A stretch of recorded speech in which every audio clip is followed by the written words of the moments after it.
ನಾವೆಲ್ಲ ಕನಕದಾಸರನ್ನ ನೆನಪಿಸ್ಕೊಳ್ಳೋದು ವರ್ಷಕ್ಕೊಂದ್ಸರಿ ಬರೋ ಕನಕದಾಸ ಜಯಂತಿ ದಿನ ಮಾತ್ರ. ಆದ್ರೆ ನಿಜವಾಗ್ಲೂ ಕನಕದಾಸರು ಅಂದ್ರೆ ಯಾರು?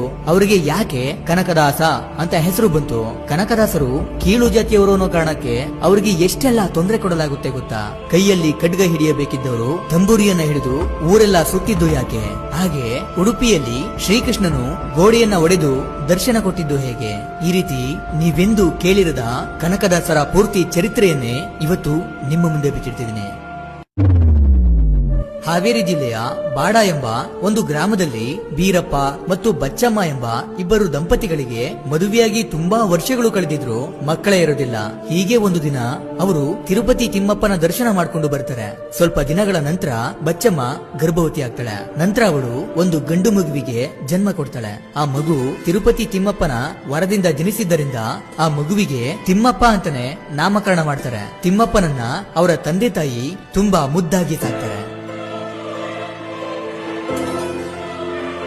ಆಗ ಅವರು ವಾಸವಿದ್ದಂತ ಪ್ರದೇಶ ವಿಜಯನಗರ ಸಾಮ್ರಾಜ್ಯದ ಆಡಳಿತಕ್ಕೆ ಒಳಪಟ್ಟಿತ್ತು. ಕನಕದಾಸರು ಅಂದ್ರೆ ಆಗಿನ ತಿಮ್ಮಪ್ಪ ಕುರುಬ ಜನಾಂಗದಲ್ಲಿ ಹುಟ್ಟಿದ್ರು. ಕನಕದಾಸರ ತಂದೆ ಬೀರಪ್ಪ ಒಬ್ಬ ಸಾಹಸಿ ಪರಾಕ್ರಮಿಯಾಗಿದ್ರಿಂದ ವಿಜಯನಗರ ಸಾಮ್ರಾಜ್ಯದಲ್ಲಿ ಸೇನಾಧಿಪತಿಯಾಗಿದ್ರು. ಇದರಿಂದ ಬೀರಪ್ಪ ನಾಯ್ಕ ತನ್ನ ಮಗ ತಿಮ್ಮಪ್ಪನಿಗೆ ಅಂದ್ರೆ ಕನಕದಾಸರಿಗೆ ಕುದುರೆ ಸವಾರಿ, ಕುಸ್ತಿ, ಕತ್ತಿ ಒರೆಸೆ, ಬಿಲ್ಲು ವಿದ್ಯೆ ಮತ್ತು ಸಕಲ ವಿದ್ಯಾಭ್ಯಾಸಗಳನ್ನ ಕೂಡ ಕಲಿಸ್ತಾರೆ. ಹೀಗೆ ಒಂದು ಸಾರಿ ಊರಿನ ಹುಡುಗರೆಲ್ಲ ಸೇರಿ ಒಂದು ಮರದ ಕೆಳಗಡೆ ಶ್ರೀಕೃಷ್ಣನ ಭಜನೆ ಮಾಡ್ತಿರ್ತಾರೆ. ಆಗ ಇದ್ದಕ್ಕಿದ್ದಂತೆ ಒಂದು ಸರ್ಪ ಬಂದು ಬಿಡುತ್ತೆ.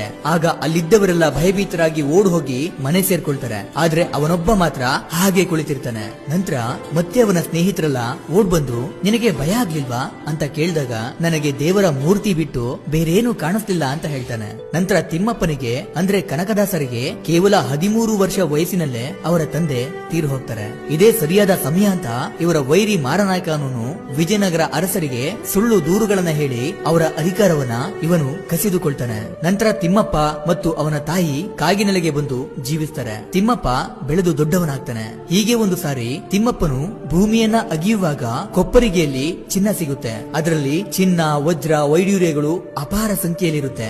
ಆಗ ಆ ಚಿನ್ನವನ್ನ ತಿಮ್ಮಪ್ಪನು ತನ್ನ ಮನೆಯಲ್ಲಿ ಗುಟ್ಟಾಗಿ ಇಟ್ಕೊಳ್ಳಿಲ್ಲ, ಬದಲಾಗಿ ಎಲ್ಲಾ ಚಿನ್ನವನ್ನ ಊರಿನ ಜನಗಳಿಗೆ ದಾನ ಮಾಡ್ತಾನೆ. ಈ ರೀತಿ ತಿಮ್ಮಪ್ಪನಿಗೆ ಚಿನ್ನ ಸಿಕ್ಕಿದ್ರಿಂದ ಊರಿನ ಜನರೆಲ್ಲ ತಿಮ್ಮಪ್ಪನನ್ನ ಕನಕ ಅಂತ ಕರೆಯೋಕೆ ಶುರು ಮಾಡಿದ್ರು. ಇಲ್ಲಿ ಕನಕ ಅಂದ್ರೆ ಆಭರಣ, ಚಿನ್ನ ಅಂತ ಅರ್ಥ. ಅದೇ ರೀತಿ ಕನಕಪ್ಪ ತನ್ನದೇ ಆದಂತ ಒಂದು ಪಡೆಯನ್ನ ಕಟ್ಕೊಂಡಿರ್ತಾನೆ. ಈ ನಡುವೆ ಅಧಿಕಾರವನ್ನ ಕಿತ್ಕೊಂಡಿದ್ದಂತ ಮಾರನಾಯಕನಿಗೂ ಮತ್ತು ಕನಕನಿಗೂ ಸಣ್ಣದಾಗಿ ಒಂದು ಯುದ್ಧ ನಡೆಯುತ್ತೆ. ಆ ಯುದ್ಧದಲ್ಲಿ ಕನಕನು ಗೆದ್ದು ಬಿಡ್ತಾನೆ. ನಂತರ ಕನಕನ ಶಕ್ತಿ, ಪ್ರಾಮಾಣಿಕ